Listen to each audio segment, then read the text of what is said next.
Hello and welcome to number 5 of the online solo jazz piano tutorial. And today's topic are shell voicings. Now, what is a shell voicing?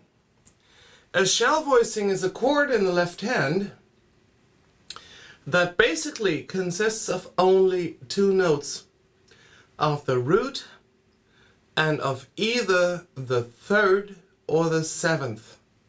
So the frame interval given by that, if the root is at the bottom and the 7th is at the top, is a 7th, of course, like so. And if the 3rd is on the top, it could either be a 3rd, of course, obviously, or in wide position, a 10th. Now what we'll be doing is we're going to be playing the chords 4 to the beat, meaning 1 chord on every quarter note, and we're going to play the roots on the bottom and alternatingly 3rds and 7th on the top. Then we get a nice line with narrow steps on the top. Such a line is called a guide tone line because the tones lead into one another. So for the tune In a Mellow Tone by Duke Ellington, those chords would look like that, for example.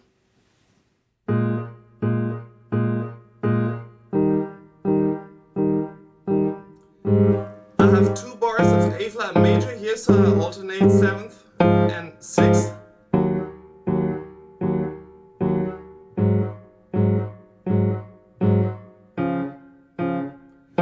I can introduce 5th to the bass.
Clear? So, the top line, the one that the thumb plays, doesn't move around very much. It goes in narrow steps. But if you play a 2-5-1 in this way, you'll see that this line has a way of descending slowly. Like, for example, if we go from a 2-5-1 in C major,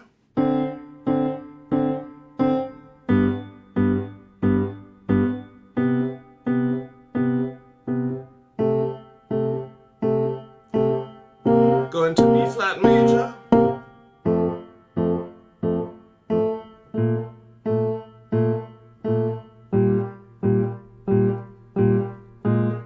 go further,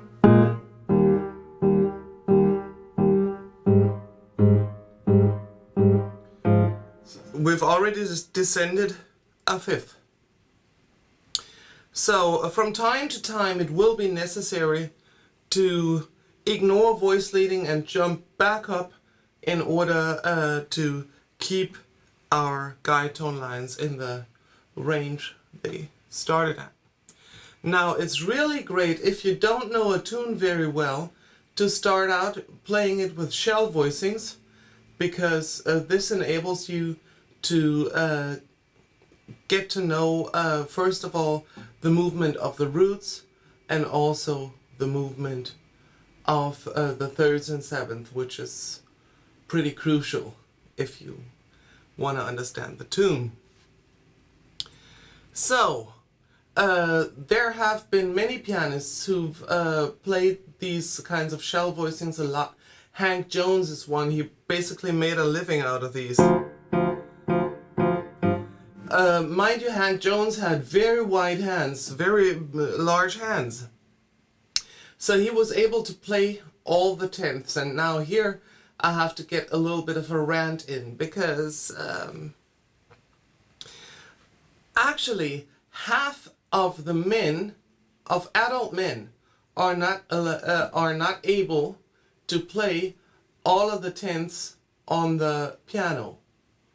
Not because they haven't learned them, just because their hands are too small. And a whopping 80% of women aren't able to do so either. Plus, almost none of the adolescents, which are the main clientele for piano lessons, aren't able to play all the tenths either. So we're faced with the fact that the piano is an instrument that is not made for the human hand. It's simply too large.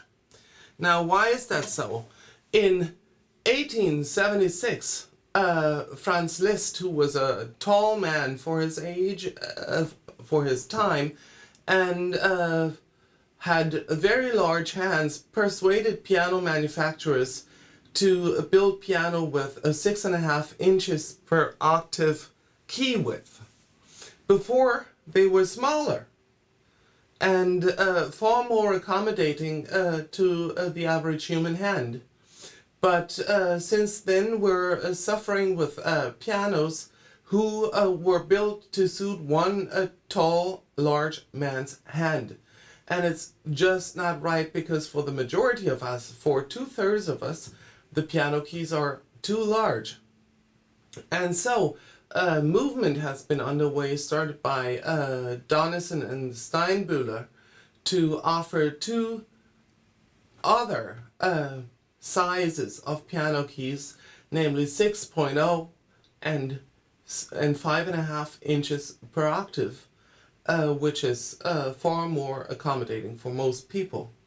And no pianist who also plays accordion will have complained about not being able to switch between the two, because accordions actually use a 5.5 inch per octave key width. Now, a movement is underway among pianists and piano teachers to promote the use of these alternatively sized keyboards, and it's called PASK, Pianists for Alternatively Sized Keyboards. Please check it out on the internet and please support our cause, because I and many others don't just want to hear those tenths in our heads, but we also want to be able to translate them onto the keyboard. Thank you very much. Now back to our topic. One person who got really creative with these shell voicings was Horace Silver. Horace Silver, when he started out, he had a way of playing shell voicings very low. Mostly seventh, actually, rarely tenths. And he did so as an accent. Like, for example,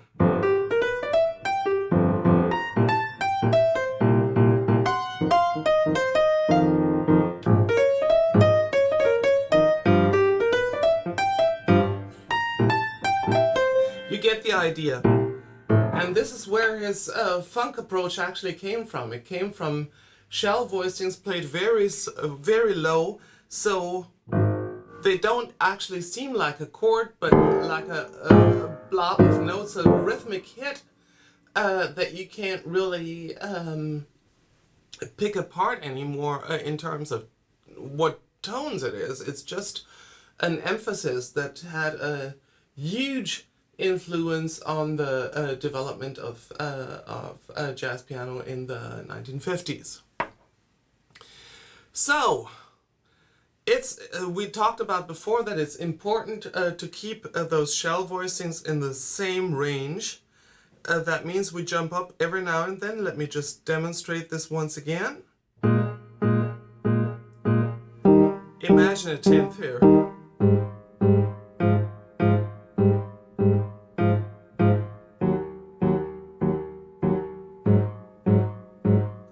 Likewise here.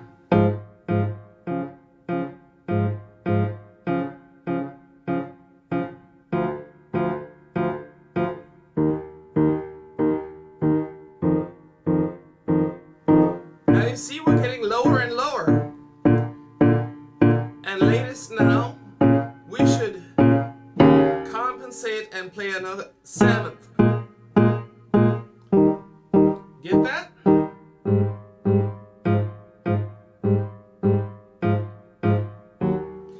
Now if you do have large enough hands,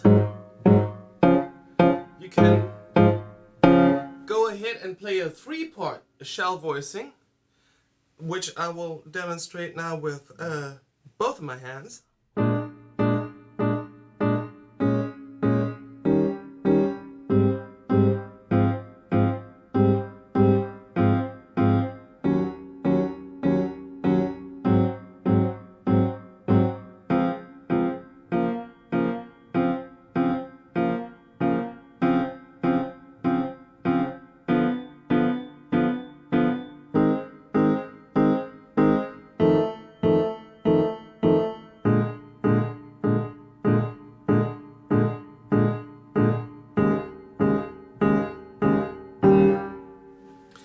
And with this you get quite a full sound just with this 3-part voicing, because you're outlining all the important tones in the chord. Now this is far too wide for many people, so an ingenious pianist of the 1950s up until the 1990s, namely Dave McKenna, he came up with a very interesting variation on that pattern. And it's the arpeggiated 3-part shell voicing, and it goes like this. You anticipate the root and play it on 4-and and 2-and, and the chord on all the, meaning 3rd and 7th, on all the 4 downbeats. Then you come up with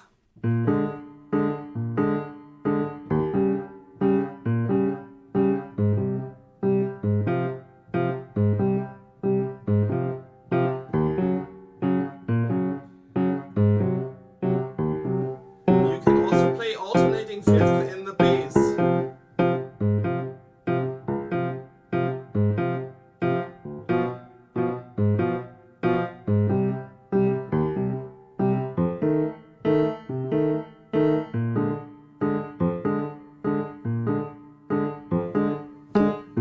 Now this swings quite a bit, doesn't it?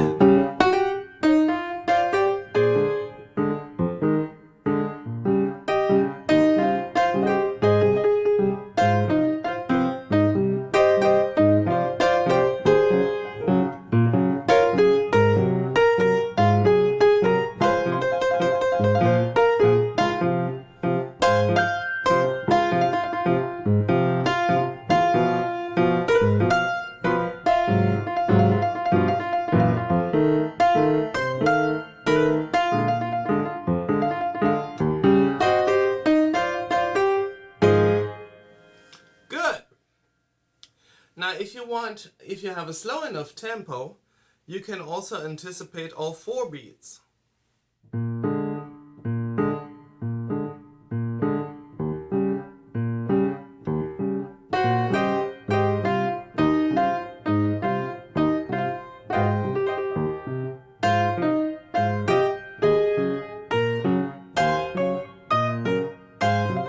You get the idea, or if you're extremely fast, you just play the 4-and and leave the 2-and alone.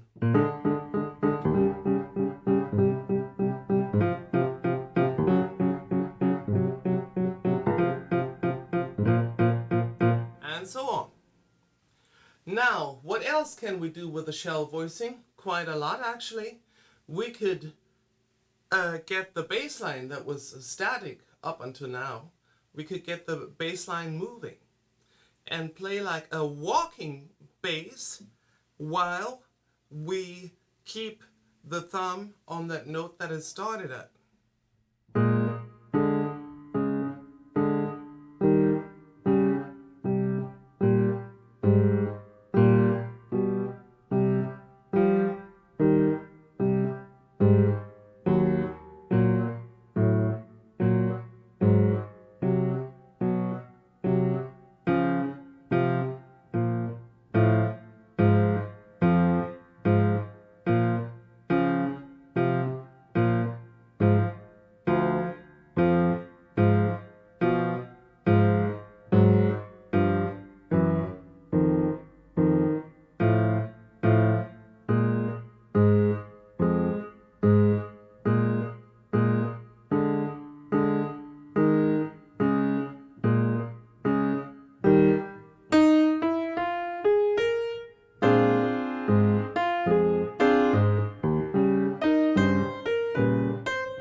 If you take the third into the bass and you have the third already on the top, then you're playing an octave.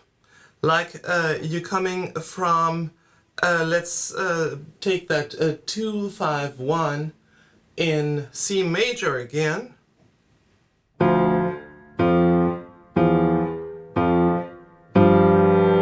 Then you'd have octave. That doesn't sound too good. It sounds pretty empty. So what can we do? We can also put the root in at the top.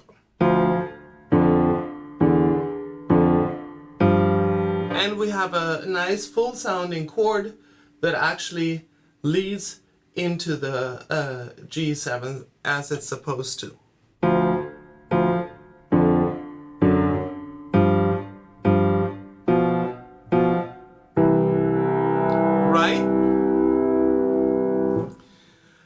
Now, this way of playing also found its way into other genres of music, like for example gospel music.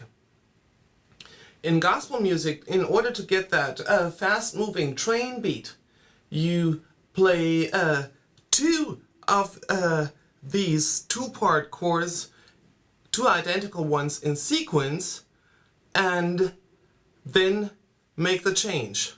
Now let's take a typical gospel song with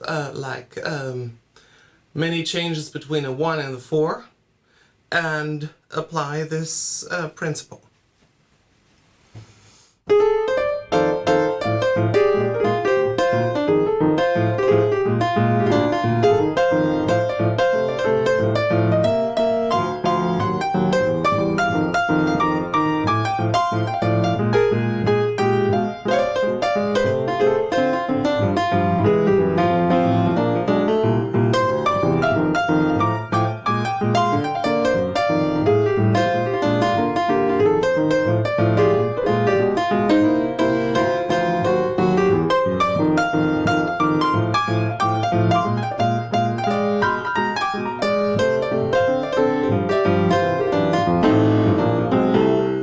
And so on.